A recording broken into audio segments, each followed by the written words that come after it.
Me being fine, I'm not sure that's a question that can be asked. I don't think that's something I can be anymore, just because I turned 30 or just because of life in general.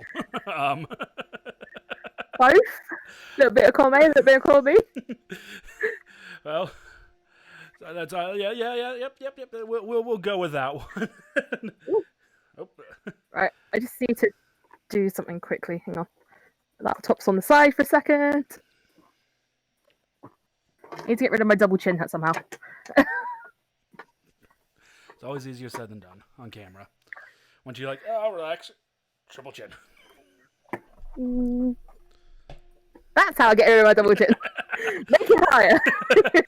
Where there's a will, there is a way, and then from this point, we just go into whatever title sequence I'm eventually going to work for. Come back and.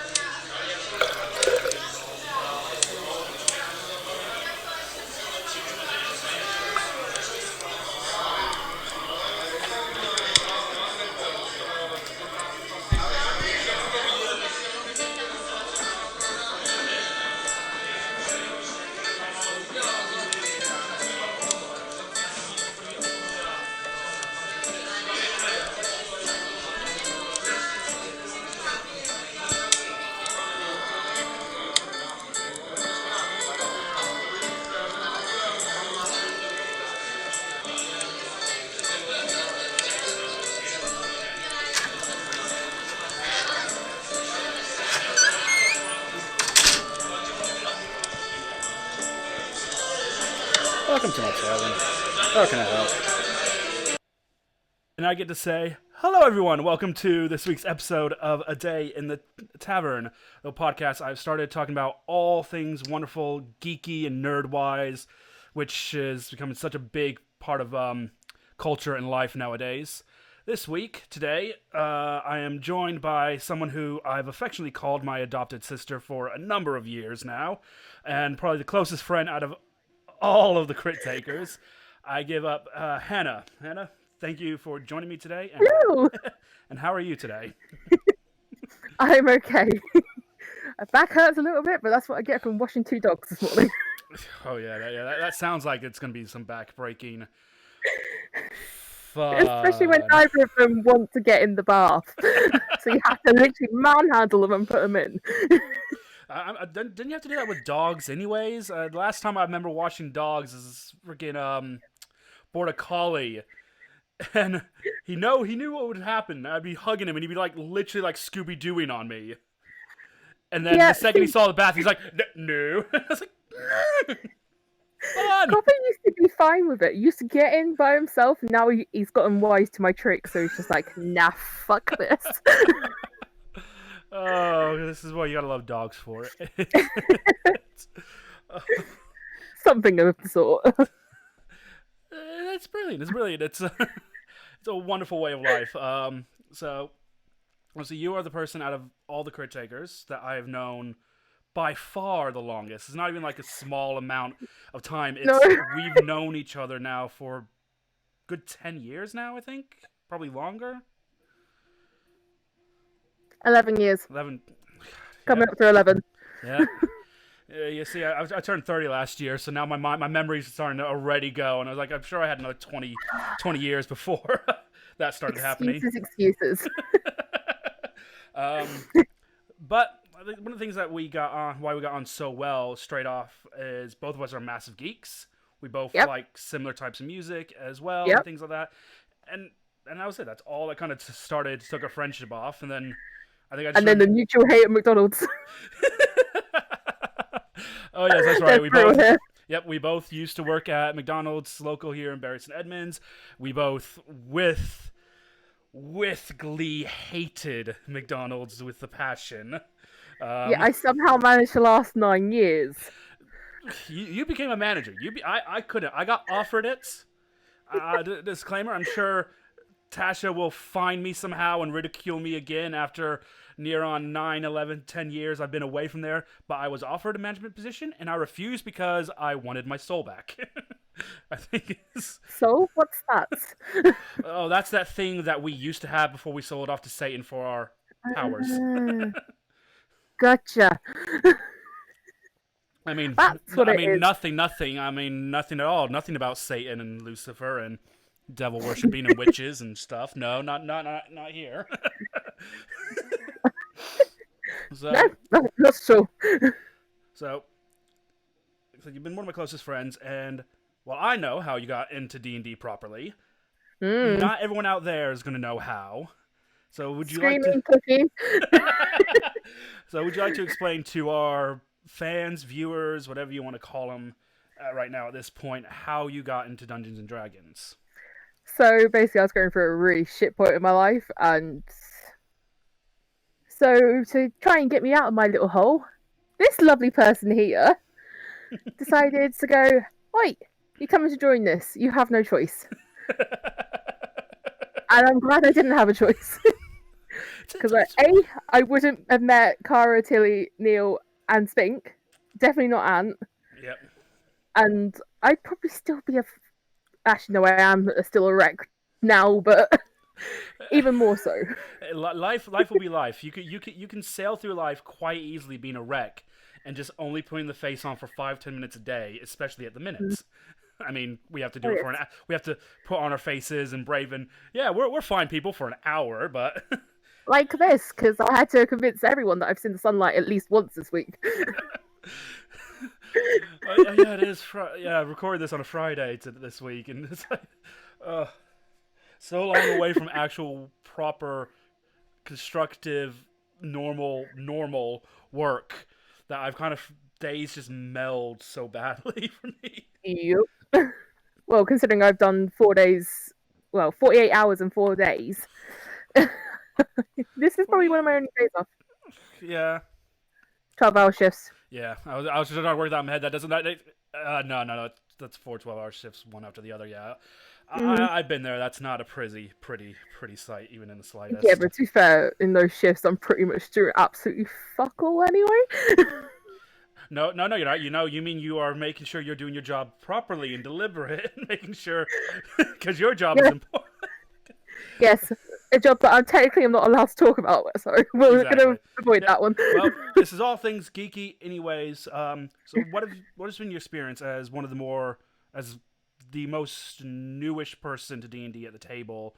What has been like D&D been like for you, and how have you kind of felt it being part of your life?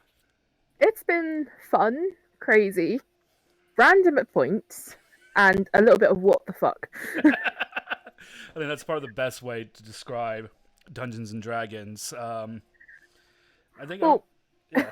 With Belle, I never intended her to be married to a halfling. That was never in the plans.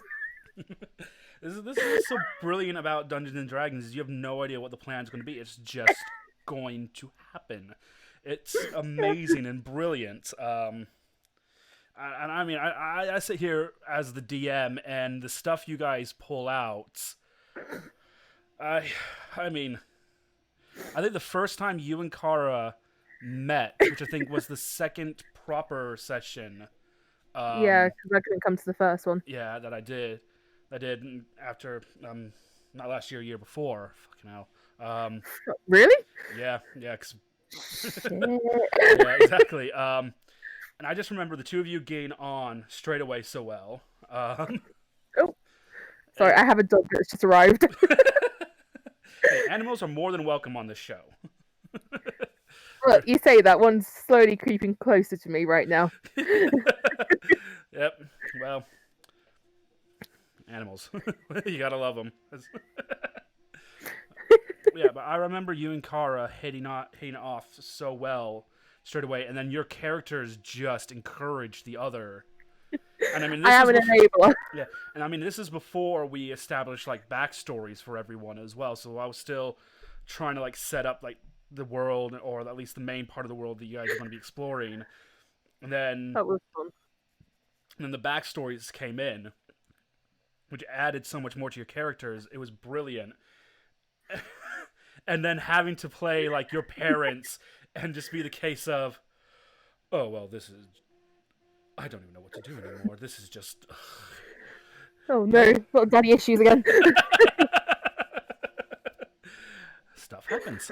um, It does, and you kill off my father. So I mean, it, he's a prisoner of war. He wasn't talking, and savagery of a vampire and an orc working together. I mean, yeah, you just had to make it so it was like so proud of you. It's like he was never fucking proud of me. hey, you didn't even bother to. I mean, he like that was his final words. But I mean, you didn't insight check him to see if he genuinely meant them or not. You were just like, someone needs to die. Well, you just killed my family member. I'm gonna want blood. Yep. But, I'm pretty sure I got it as well eventually.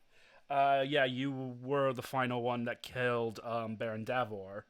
Mm, Um, but it wasn't the final one to kill the one before it. It was no, the. I. I think Tilly was. Yeah. That sounds about right, actually.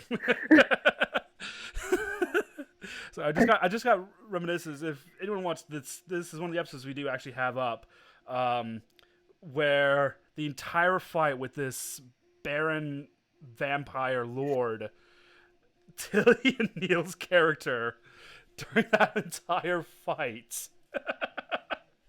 I just Oh yeah, basically took the barbarian. I just remembered. I basically took the barbarian and the tabaxi rogue that both would have fucked him up almost immediately and be like, yeah, you guys go do something in a veil of darkness in the corner while everyone else tries to deal with the vampire lord in the room. I can never listen to Careless Whisper without thinking about them. That's right. Forgot Neil was actually singing at one point. Yes, he was. Oh. Terrifying.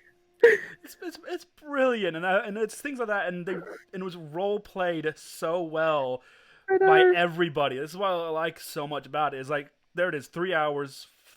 We forgot everything beyond these four walls, and it was just a case of, oh shit, something's happening. That doesn't beat the most gifable moments that you and Heimdall have done. When I think it was just as you guys got to Castle Belle, and he was your father, Lucian or Lucius, or whatever it's been changed to now. I can't remember. Got taken away. Lucian, yeah, got taken away, and you were like, "We need something done," and without looking, without even acknowledging the fact that he was going to say something, you're just like, "No, Heimdall," just like that. Not you. And you genuinely, the reason why we burst laughter is you look up and he was genuinely about to say something. Hello, Coffer. Hey, as long as he doesn't stick his butt in the camera view, it's okay. He's gone now. He's gonna go speak to the world. Because that's what Pippin did in the first episode of this podcast. Yes, you told me. I think you just told all of us. Yep. Yeah, I had to. Oh yeah, I'm recording a podcast and White Cat comes through butthole. Yeah, it's gotta be explained. So you've been playing D&D. You've played like a few one shots that we have done. That's obviously Tilly's been done a few, or like mini campaigns, and you've got a few others. What has been your favorite class or race you've been playing, or that you've kind of come across in D&D? I'm definitely an elf whore. Let's be real here. Most of my characters have been a variation of an elf. They like are. Belle's a wood elf. Lisbeth is a high elf. And I did try and do what did I try and do? Wasn't Tabaxi. So tiefling. Definitely not Tabaxi. Yes, tiefling. Tiefling, which is the half I couldn't remember who else I'd done. But yeah, I like the elf class because there's a lot of charisma behind it. One of the best things about it, especially because you got, I mean, obviously in the player's handbook, you got like 3 different elves you can do. If you get, I can't remember if it's Xanathar's Guide or another book that you have access to like about 2 other like elf sub races. I think he said it was Xanathar's. Yeah. I remember you showing us. Yes. during one of the sessions.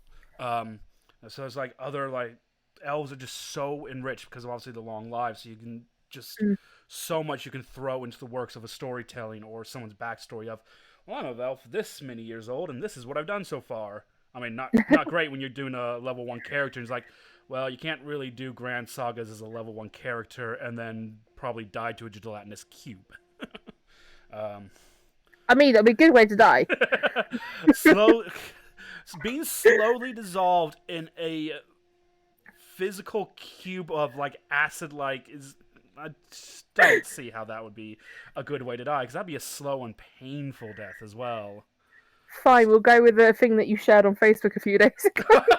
Oh, the murder hobo dragon. uh, if I Now that would be can, an epic way to die. if I can, I'm going to see if I can find a mini of that just for the sake of.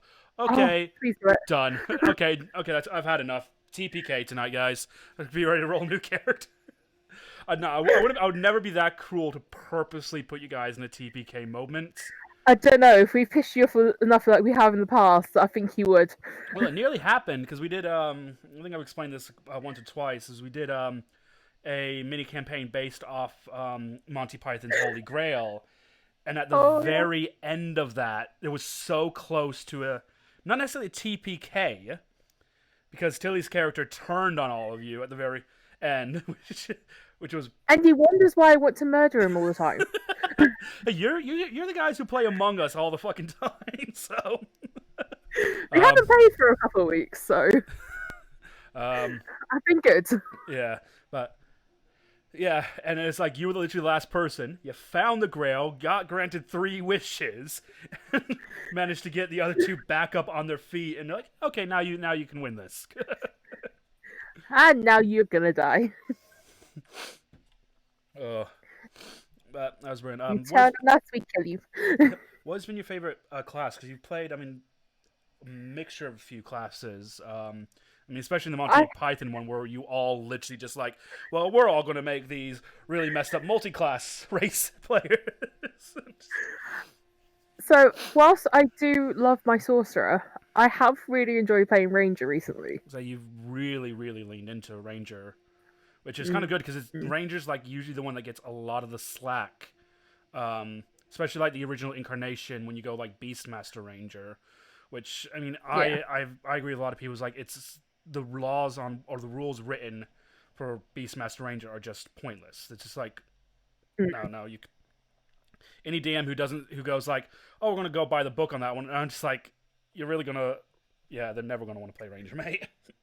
No, let's have a little bit of slack. Thank you very much. Exactly. It was really enjoyable. Like I like being a ranged character because it doesn't put me right in the middle of the fight. I'm less likely to die. Although you put it into a WoW setting, that's completely fucking different. Yep. Oh yeah, that's utterly true as well with Rangers. You played Ranger. I think remember the one you did for my Edelin campaign, the one where we got like a few one shots we can jump from, the high level campaign we did. Oh yeah, she was a ranger. Yeah, she was a ranger, and you played her so well. Thank you. No, you did. You did. Most of like other rangers I hear about, and people talking about like how rangers are, and just like, well, no, there's a really good way you can play them, and you play them literally like I think the best comparison of it was Aragorn from Lord of the Rings, playing him like that kind of character of, well, they can do distance, they can do melee, which that character was able to do, and it's a case of they're a wanderer backstory. They have a story of wandering around the world and randomly doing things, which I personally think that came off quite well from that character. Wasn't there a twist at the end where I was actually somehow related to the big bad evil? I don't think it was that, but I think it's you were being tormented by him. Because the big bad evil was one of the big archdemons. And yeah, because I knew of him already. Yeah, and he was tormenting for years. He was his image was tormenting your character. More mental issues. Hey, come on, because no D&D character can have a happy backstory. Oh no, I just think adventuring's kind of neat. I just want to go on an adventure. No, it's like, oh, my parents died, and now I must go avenge their souls. How do they die? Poison apple. Really? Okay. At least I made my one with Cullen half decent. True. It actually was good But because I was like, because that I like those kind of backstories. That's backstory that as a DM I can use in the campaign. I can make a bit more storyline behind it, which I did, and I'm still got things to come up when we can actually carry on with the main campaign again, because it's fueled a deep hatred from your character against this cult. yeah, yes, there is. So But for a little bit of context, because it's going to come out eventually, and it already has if you watch the Crit Takers videos. Belle was mucking around with fire and caused a massive forest fire. In that forest fire, her brother was kidnapped, but she thought she'd killed him. Until he miraculously appears one day, and we're like, the fuck? gotta be careful. Well, that's the thing. I mean, if you go back and watch like the wrap up from the first Critical Role campaign, and they were talking about Percival's Taliesin Jaffe's character, and like the intro you get from the very beginning of that campaign, or when they started streaming it, that was like all the information he gave to Matt. Matt took that and spun the whole Briarwood story arc of vampires and why they're after Whitestone and this, that, and the other. And I was like, there you go. That's a DM. All they need is a small amount of detail, and they can spin a good story that can arc such an amazing character development and growth, which I think Belle actually has kind of gone through. She went from kind of a spoiled princess to having everything to leaving that life, going on an adventure to try and figure out what the fuck happened, to meeting a ragtag group of weirdos at best. Yeah, at the time, they were not adventurers at the time. Yeah, but we were just random people, and yeah, we got roped into something. But Pretty much. she has grown so much of a person because obviously she's gone home, she's confronted everything and faced all of her fears, even reconnected with half of her family, obviously the half that isn't dead. Obviously. So she stopped running basically. Yeah. Like, that's what she her origin was. She was running away from her life, but she's realised she needs to stop running, and she's settled down. And she's married to a halfling and owns a brothel. Well, I mean, you guys aren't technically married yet. She's proposed to you. Married. We're married all but in legal eyes. But I still love the fact that even in game you guys still use that. Oh yeah, we're married, and it's like, well, the ceremony hasn't happened yet because I want to DM to a little. We'll get to it eventually. Yeah, I just need more things being put in the right places first.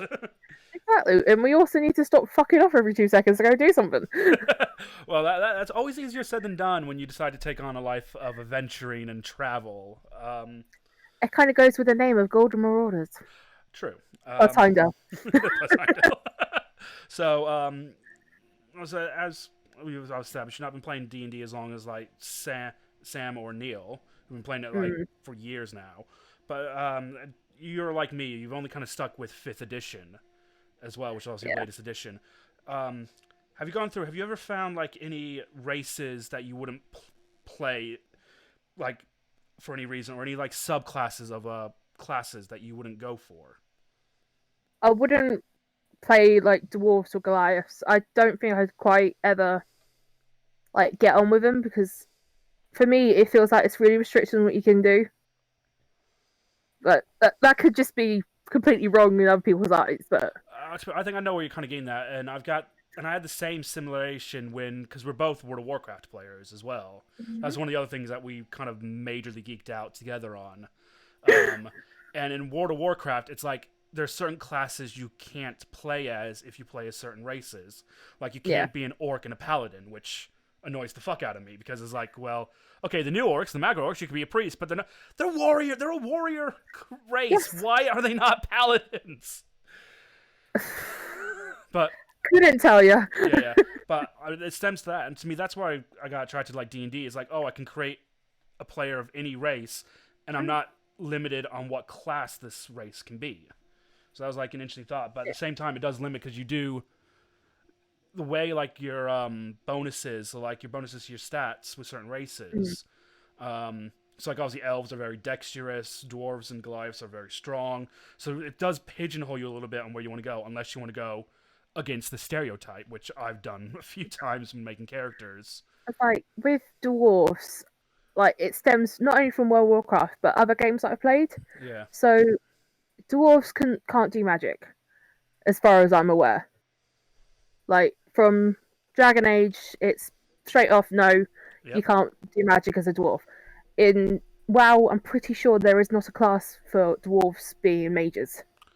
I'll have to check that later, but No, I I'm don't think. I pretty know sure they that can do priest, shamans. I think that's about it, actually. yeah, Because there aren't a obviously great, hunters. yeah, but there aren't a great deal of magic classes. No. And warlock, can they be warlocks?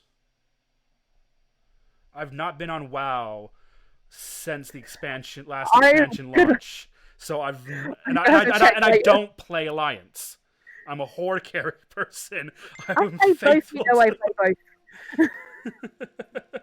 At the moment, to be fair, like on this expansion, I have not really touched my alliance player. I've constantly been horde. Yeah. But I blame my friends for that one because they've been really helping me with improving my gameplay. Because there's been a lot of things that I've done wrong. That's the thing with a game like World of Warcraft. I love it. I love this, and I only mainly play it because of the storyline. I've loved the storyline completely. But it's just like when you do come across those people who are just like, oh, why are you playing it like this? Why don't you do this instead? And I'm just like, why am I not doing that? Fuck. Like, to be fair, like that was with me as well. I used to be like a really hardcore clicker. I have to click everything. Now I've got keybinds. When you discover keybinds, yep, that's it. Any MMORPG like that. Wait, I can bind. Oh fuck! Why am I not doing this? Yeah, so it's been fun. Like, it's been teaching me how to set up my rotations with it, and it's actually really fucking helped me. So thank you so much. Yay! See, there are I decent doubt they're people going to watch this, but this. I'm going to make them watch it now. Well, yeah, I say we can only hope. We can only hope. We need more. We need more people to watch this and subscribers and stuff. You know, but the bribing of we need you to follow us will come at the end of the video, as it always should do. I have rum and cookies. Come on, people, rum and cookies. How can you refuse? So, well, yeah, let's kind of divert a little bit to WoW. So we're both WoW players. I think you've been playing WoW longer than I have. I think because I only properly. Maybe a year before you. Yeah, I only properly started about halfway through Warlords of Draenor is when I started, and that was. See, I've been playing since Cataclysm. Yes, yeah. Oh, you've been playing a lot longer than me then. Yeah, I've only kind of been playing since then. Properly, I dabbled in a bit here and there during Cataclysm, but I didn't fully because that was before the free to play to level 20. That was the you have 10 days of free play and then you have to subscribe. Yeah. Back in those days, fucking hell, that feels like ages ago now. But see, I got away with it because Dad played it before I did, so I kind of started playing it for a while underneath Mum's nose because Mum really hated it. We kind of went through a phase of both of us hating it, but then obviously I started seeing all the quest-based part of it. And I was just like, I want to play. I like quests. What is I stick strong and true, and I know some people with each expansion they'll change their race or class they're playing. Since I picked it up properly, I've always stuck through as an orc shaman. It's been my favorite class. It's been my favorite race to play because I've liked the stories of the orc. What has been your favorite class and race to play in World of Warcraft? So I originally started off with a human frost mage. Like, didn't divert from it at all. Played it until I got to Battle of Azeroth and Legion, one before it. Then I started playing around on a DK. Oh, there's the change. I haven't looked back. Oh, I have played a Death Knight since Legion. yep. Death Knights have a sense, especially at certain times, of being incredibly OP in Mm. that game. I At the think moment, they're really not. At the moment, we've currently got. I think the Hunters are OP at the moment. Hunters OP. That's never good because you don't No, want I hunters know. in a dungeon or a raid because their pets are freaking bastards in it. Because half the time it's like, oh, I'm going to keep my pets aggro on. No, don't. They're not the tank. The raid for this expansion isn't so bad where your pets will aggro stuff because, to be fair, it's kind of like one continuous route. Yeah. So if you accidentally aggro something, then your group's already going through it as it is. It's just one extra. But if you do it on the higher levels, you're fucked. So let's kind of hit some like general WoW questions. What's been your favorite? So obviously you started like in Cataclysm. What's been your favorite expansion to play through? I have to say, Legion was pretty good, but I did enjoy Battle of Azeroth because I definitely like the whole you're literally at war. That It made it a little bit more clearer that obviously the Alliance and the Horde are never going to be friends. I loved Legion. Legion played so well. Legion was the first expansion to WoW that I played straight from the get go, which was incredibly interesting because I've never been part of like, oh, here's the expansion launch, and then play through it. I love Legion. I thought it was really good. The old class overhauls were amazing for it, and this Yes, and the I other. did enjoy that. And I still loved how they put in the Alliance and Horde battling out situation consistently through that game as well, especially with Sylvanas, and her issue with Glenn Greymane. I'm trying to remember. And I've read all the books. I know these names off by heart. Don't start getting tongue twisted on these names. Speaking of names, I've got to tell you off for a name in a minute. Oh no. But we'll get to that in a minute. Oh no. Oh god, I'm gonna be here. I am. DM's in trouble, guys. Who's your favorite lore character? So it's like got the big lore name characters throughout. Ooh. So this is going to be really controversial considering I've been playing Horde the entirety of the expansion. But Jaina. I like Jaina Brownmore. You're a Proudmoore girl, are you? I liked the fact that obviously she's gone through a lot of turmoil, just like Belle has. Yeah. Like it links straight back to that of she's run away but she's come home to now face it, the music. So I kind of connect with that. Yeah, that side I can definitely understand, especially I mean the tragedy she went through, losing her home, losing all this stuff, and then that pure. I didn't like when they made Jaina just a hatred kind of person, where she just hated the Horde just completely because obviously I'm a Horde utter Horde loyalist. For me, except for when Sylvanas was war chief towards the end, because even I was just like, yeah, okay, this is just Garrosh 2.0. Which no, she needs to be gone. Bitch. Pretty much. So I didn't like how they like made Jaina, but at the same time, I hated it, but I loved it so much because it's like, well, that's what anyone would do. Garrosh was an asshole. We all know this. He was just a complete and utter prick in the game, and his character was just someone you love to hate. And it made it very easy. Oh yeah, completely. This is what I think pissed so many people off about Sylvanas was, well, I don't want to hate her because it's Sylvanas and the fanboys not understanding necrophilia at that point. Yeah, a lot of people struggled with that concept. We're going to leave it at that one before I say something even dumber. You say something dumb? Never. Okay. But no, I do like her kind of somewhat redemption story they kind of had with her in Battle for Azeroth, going home, gaining the trust of her people from home in Kulturas again, and then meeting up with Sarfang and Thrall again, and I loved it when Thrall came back. He's my character I go to. Sorry. It's alright. Now, Thrall's my character. I played Warcraft 3 religiously like literally to death. And for me, he was my favorite character out of it all. He was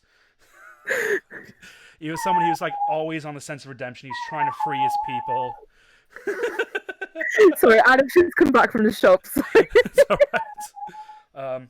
He's trying to find redemption for his people, home for his people, and he was just trying to do the honorable, noble thing. Which I actually loved. Sorry, bear with 2 seconds. Hang on, peoples. Hang on. How you all out there, anyways? All doing good? Yeah? You all keeping well? All staying well? Mentally there? Hey, don't forget, you got friends, you got family. Talk to them. Make sure they're doing okay. Always make sure you're doing okay, people. Always. Don't know why. Okay. And she's back. Sorry. It's alright. Got Georgie barking now. Cup of wine and Georgie barking. It's going to be a perfect compliment for this. Wonderful. We shall press on, however. So let's kind of pull away from the RPG, MMO, and the class and kind of game. Another thing that we both bonded and kind of geeked out on is Harry Potter, or the Potter or whatever wizard. Yep. The wizarding world, whatever people want to feel like they call it. And we've butted heads on this basically because obviously the whole thing with Harry Potter is, oh, what house would you want to be in, and this, that, and the other. And I'd happily just go into Slytherin without even. Yeah, nope. I'd be a Slytherin house any day of the week. Yeah, whereas I'm a Ravenclaw. Yeah, it is. Yep. See, completely different, and but well, they're not that different when you think about it. Yes, Slytherins have a bad reputation for being cunning and sly, but the Ravens can also be exactly the same. Like, yes, they've got the smart, but they use that smarts to be cunning as well. For fuck's sake, their motto is a dick joke. Oh yes, the golden gem that everyone forgets about. Brilliant. Like, if there's not a level of cunningness in that when they thought of that, then I don't know what we could even do about that. One of the best things about Harry Potter is both of us, I believe both of us were alive when it kind of started, when the first book came out, Philosopher's Stone. I was still living in America at the time. That's how freaking long ago it came out. So we were both like in that position where we got to see this massive culture start, get brought up, and then explode into the great thing that it is nowadays. And now there's the extended side of it, which is obviously Fantastic Beasts and Where to Find Them, which I actually prefer over the Harry Potter films. At the moment, I do prefer them because it gives a bit of insight about the magical world from someone else's eyes. Yeah. Rather than his 11-year-old kid that's getting shoved into danger at every possible turn. Yeah, I think this is where, and I'll make comparisons with Harry Potter and Star Wars, simply on the fact is all the main films of Star Wars, including the shitty fucking sequels that are going to be fucking written and retconned quite easily by the sounds of it, all focus around the Skywalkers. And I was like, well, there's a big history before even Anakin's born in this world. There's also shit going on around it that you need to kind of listen into, and this, that, and the other. And this is what I liked about what they did with Fantastic Beasts and Harry Potter was here's Harry Potter, here's where that started, but here's the actual wizarding world. Here's what it's actually gone through, especially in in Fantastic Beasts, like the first one, we saw what wizards were like in America. We've been used to, it's England, it's English, it's this, that, and the other. Fine, not a problem. Absolutely think more supernatural things need to be going on in England rather than America, especially considering England's a much older country, much, much, much older country than America is, and it's shitty 300-something years being around. Like, with the schools for the magical world, obviously, we got an insight of 2 other ones during Goblet of Fire. But that is the only mention of other magical schools we had. from the beginning, it made it sound like Hogwarts was the only one that you could ever go to. Yeah. And they debunked that and obviously got the fire. And then you found out America as wizarding schools itself, Mhm. in different class, which then makes you think like, well, what would schools be like in America on that? So, in fact, and then I would wonder like, well, what about like Japan? What about the Far East? What about the Middle East? What about going more into European schools? And it's something that I think definitely needs to be explored a bit more. Yes, I think, definitely. and it's the reason why I prefer. It's like, okay, Harry Potter, his storyline, fine. Now let's go away from that and actually Yeah. explore. And it needs to be taken off J.K. Rowling, as far as I'm concerned, as well. Yes, I am one of those people who's absolutely, extremely not happy about the bullshit she is uttering at the minute. If anyone is happy with it, then I'm sorry. Door is that way, off you go. Yeah, you don't deserve Harry Potter, and she doesn't deserve it anymore either. Which has made me laugh because so many of the actors who were in the films have just turned around and said, "We don't know why she's saying this. She's going to lose her entire fan base." And it's like, she's not going to lose the. Yeah, she's not going to lose the fan base because people who are loyal to something like that, they're going to stay loyal to it. They'll complain about it, but they'll stay loyal to it. World of Warcraft is an exception. Is a proof of that. There's two different fan bases. There is the book fan base, and then there's the author fan base. Yeah. Everyone that's on the author fan base have gone bye bye. Everyone that's staying with the books are just like, this is a good piece of literature. As far as we're concerned now, it doesn't have an author. Yeah. I think that's how it should be. I mean, obviously, I have like my own personal reasons and issues of why she said what she said, and why she probably needs to be told, "Look, the world's changing. You taught us how to change the world. Shut the fuck up." Here is the change train. Please board it and fucking sit down. But yeah, it's just like how Star Wars was taken from George Lucas, and now John Favreau, whatever you pronounce his fucking bloody ridiculous last name, has made, like, obviously The Mandalorian and Star Wars has made a glorious return. Something like that needs to be done to Harry Potter now. Someone needs to come in and go, okay, let's pick this up, make a shit ton of TV series. They just need to sell to Disney again. Disney needs to come back in and go like, okay, we're taking this over now. Yeah, it's like we all shun Disney for buying up Marvel, Star Wars, and everything we like, but they've done a good job. Eventually, true. I mean, come on. How else did you think I was ever gonna torture Tilly? So backfill. So when we did the Monty Python campaign, they were all humans up until a certain point, and you had an original name for your character, and then Tilly in our group chat went off ballistic one day about how badly he hated the sequels. Not so much the Star Wars sequels, but how much he hated Rey. Just Rey. Because she is a horrible character. Her concept of a character is bad. The growth, the character development that she went through was done so poorly, it was unreal. And this is nothing against the actress. I'm going to say this outright. She's an amazing actress. She did a wonderful job trying to portray this character. The writing of the character is where we're at fault here.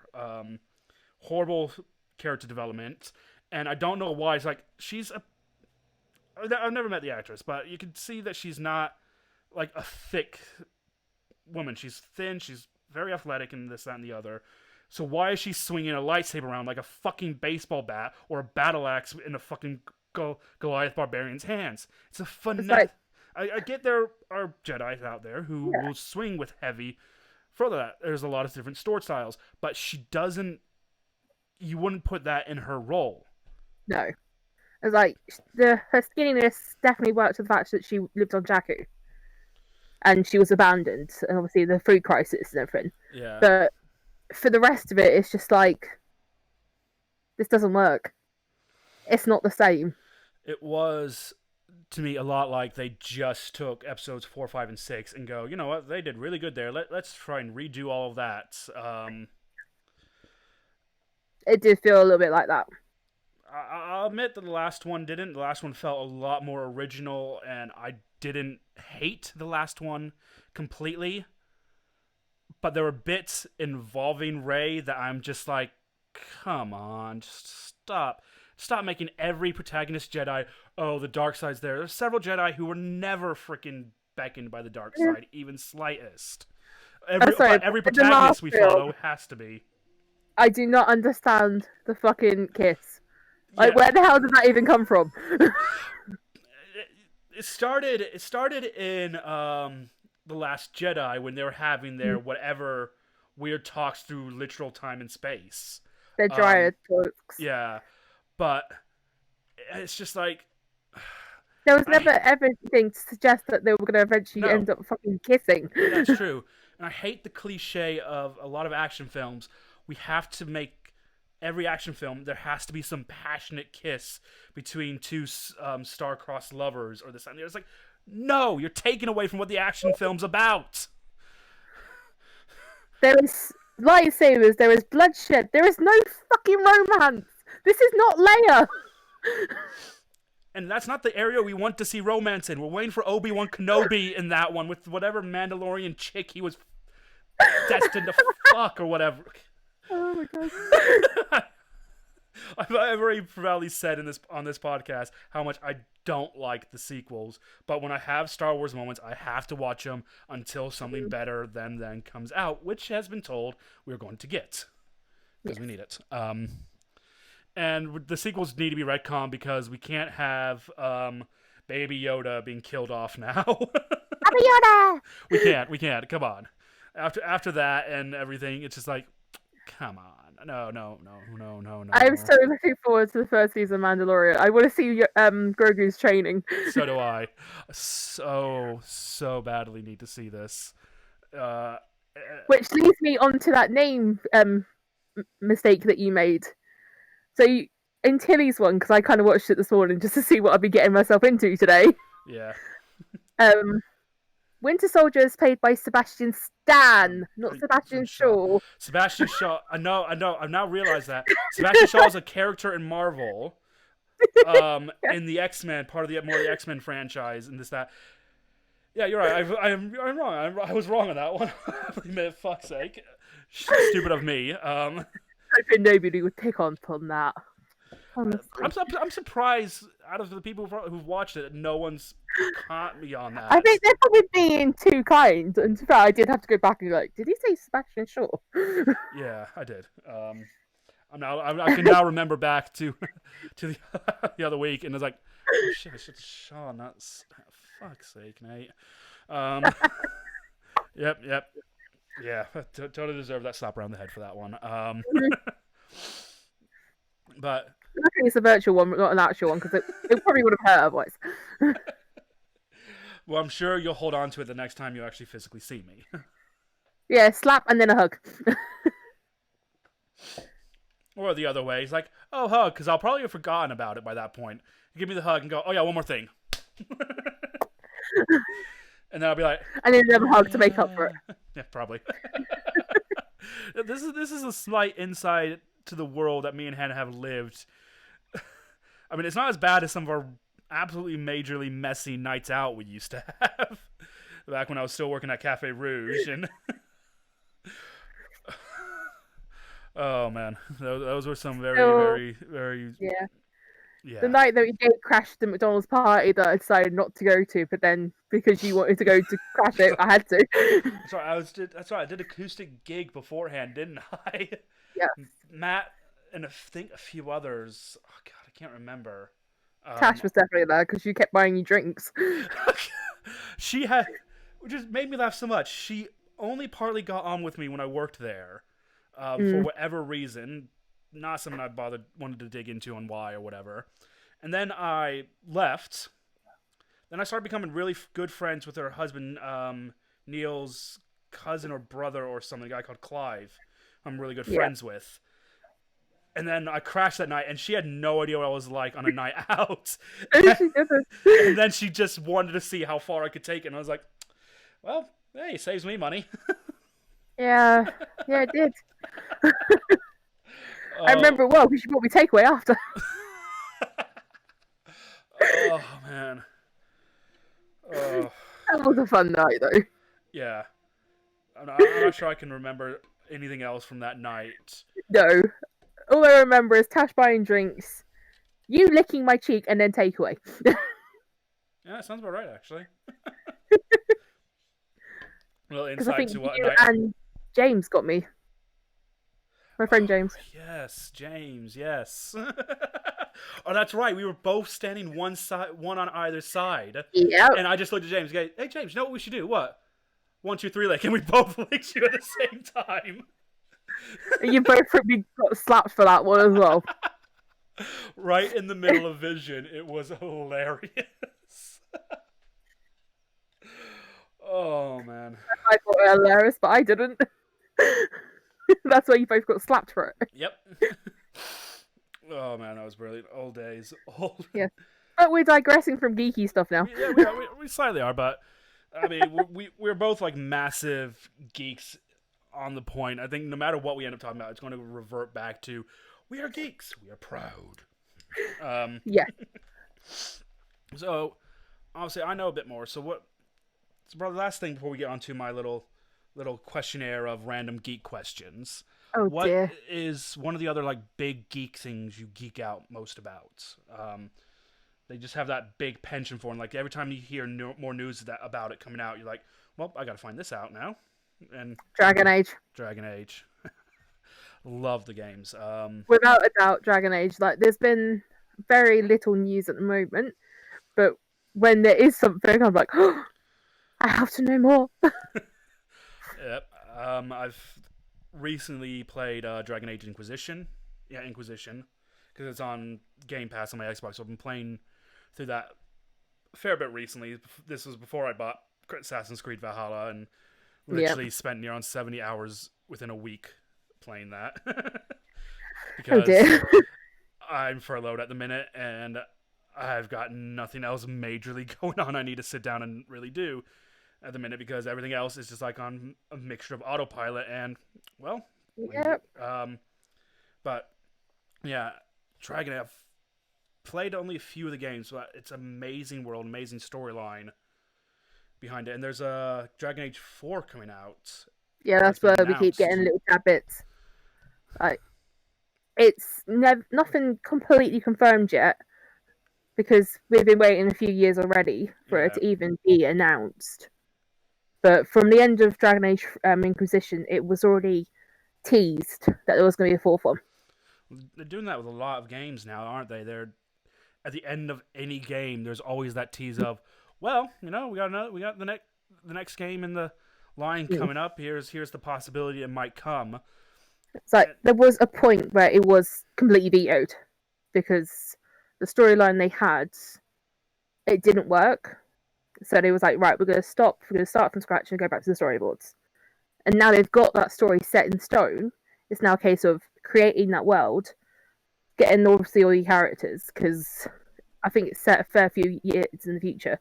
So it's potential. We don't have Cullen, we don't have Josephine, we don't have Liliana anymore. Damn.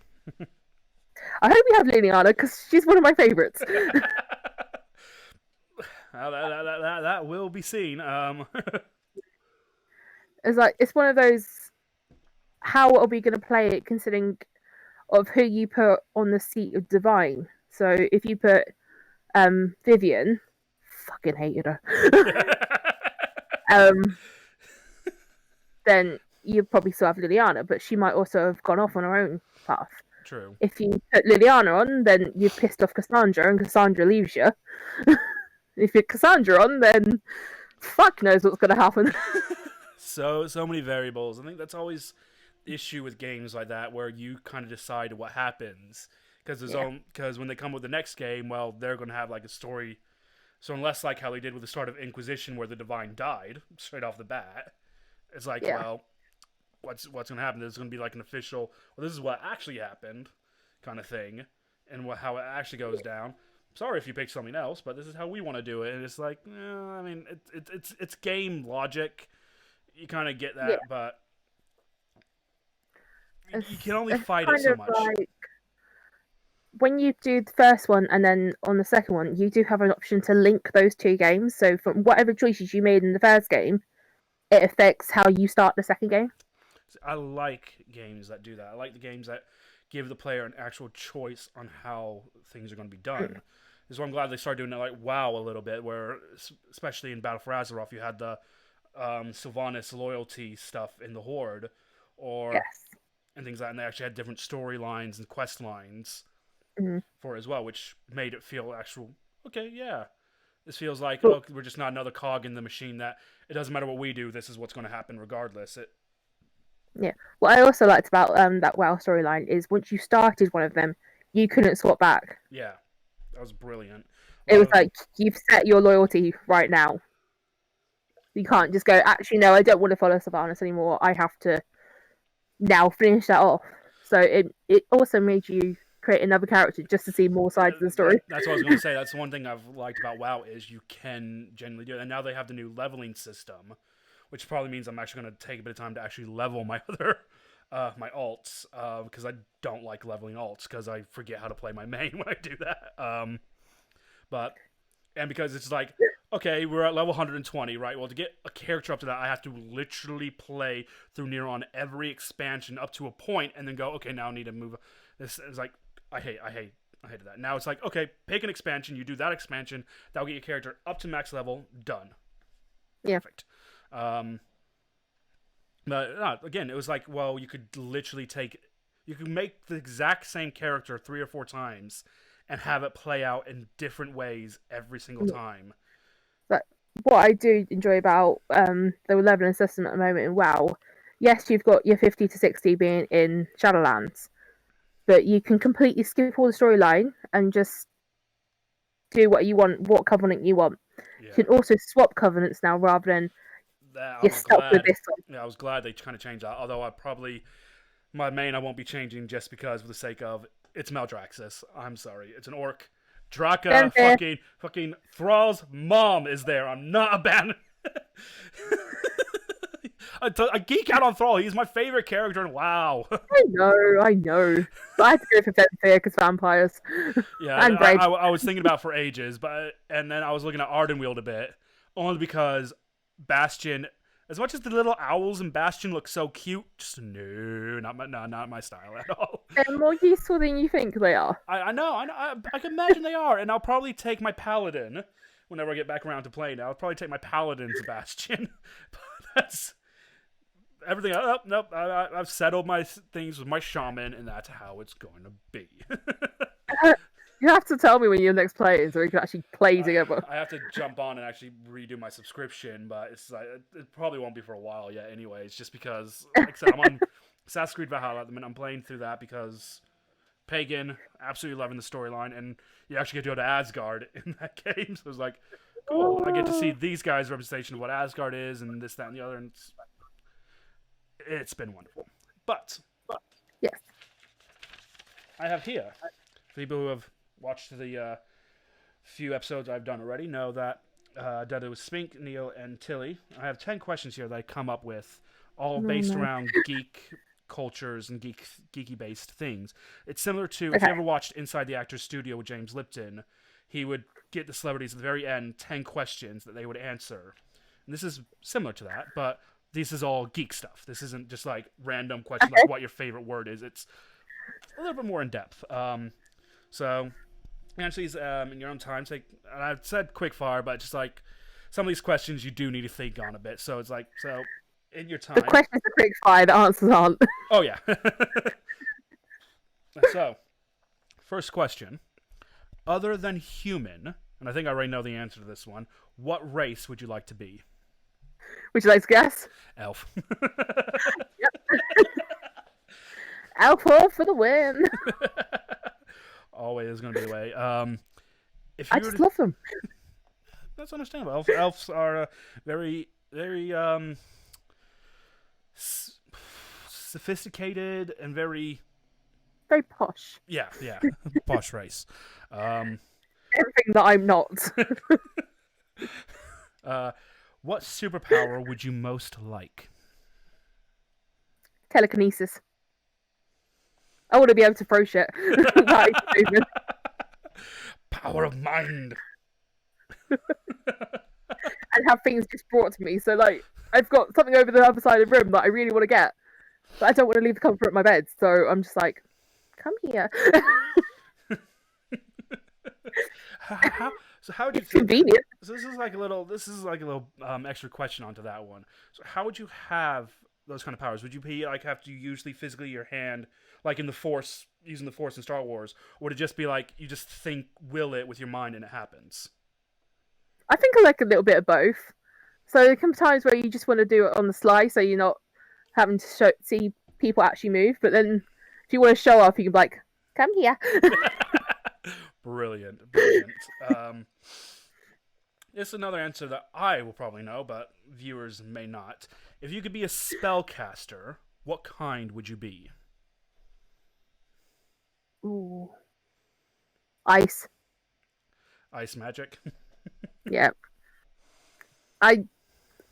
It's easier to freeze something than it is to heat it up. I don't mind seeing people running around in a fiery inferno, but I also like the crystallization of people. It could be fun. Make them into pretty ice sculptures. Yep. I can see where that side comes in. God, that makes you sound like a complete psychopath. I don't know what you're talking about. We're not psychopaths at all. We didn't at all ever have a plan to kill every single chav in existence at one point. I'm sure we did. Or make me queen of the world. That never happened. We still need to find that nuke, don't we? Yeah. All right. Back to the questions. Jedi or Sith? Ooh.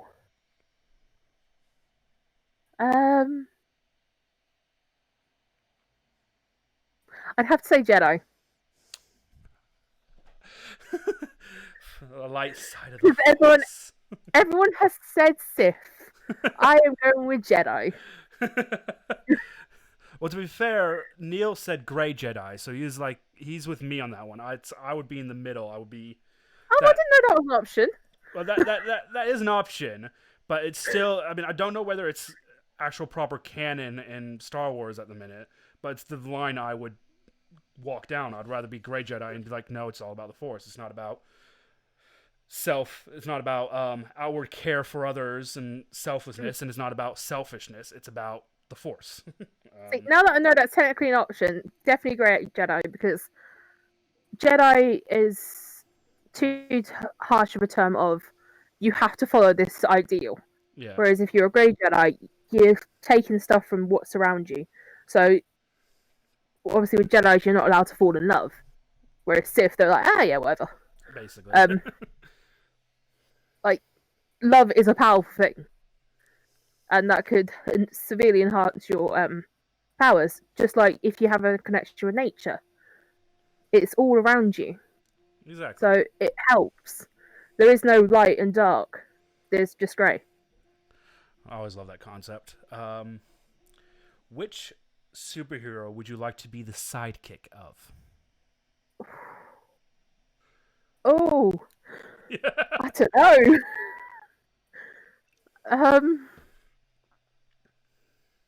I mean, Iron Man would be pretty interesting, but I think I'd end up punching him. Is that before or after he tries to sleep with you? Because it's Tony's story. Both for his cockiness and after obviously trying to sleep with me and not fucking happening. But if I had to actually choose one, I would probably say Captain America. Yeah? Because he does have a sense of duty. But obviously he understands that when needs must, you do have to bend the rules. Yeah. I think he's a really good, proper symbol of what America should be.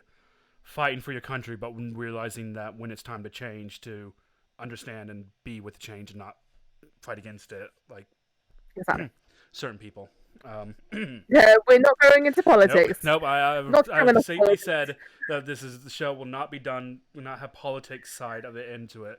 Basically, because if I start on politics, I will rant and I will not stop. But just do a Kenobi line. Oh, I'm not brave for politics.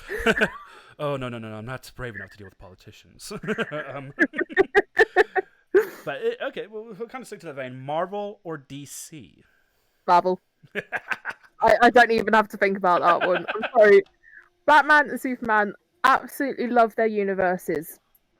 But I I can't commit to him. Yeah, I've got so much. I've said it before on the show. I've got so much problem with Superman as a character in general, just because he's a good guy. It's You like with Batman, like I've watched Gotham, I've watched the entirety of it, and I've absolutely loved it. I like the character developments of Ivy, Riddler, Joker, literally the entire lot of them. But it doesn't make me a DC girl. all right? If you had access to a time travel machine, what year or period in history would you go to first?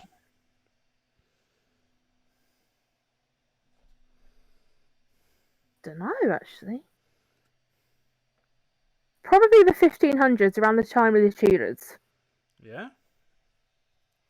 I've anyone that knows me, and you should know this as well. I'm doing this for the audience sake. Yeah. I am obsessed with the Tudors. Like, Yeah. you ask me anything about them, I could probably tell you like that. I've always liked like the scandal that surrounded Henry Tudor. Like, obviously, he's had 6 fucking wives, 3 of which he killed off. One died of natural causes. The other one's fucking survived, and one divorced.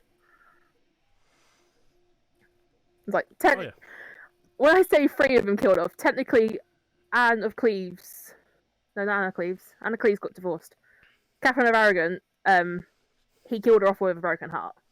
So he did lead to her death eventually. All right. So the other 2, he just took an axe to the head. Hey, if all life problems could be solved with an axe to someone's head, this world would be a lot better place, as far as I'm concerned. Yeah. Or a sword. Whatever's at hand, as long as it's sharp. What fantasy Looks out slash? my hallway. Shut up! I know how many swords you got, and it's why I'm glad you're my friend. I'm well prepared for a zombie apocalypse. Look at that axe behind him. What fantasy slash medieval profession would you prefer to do?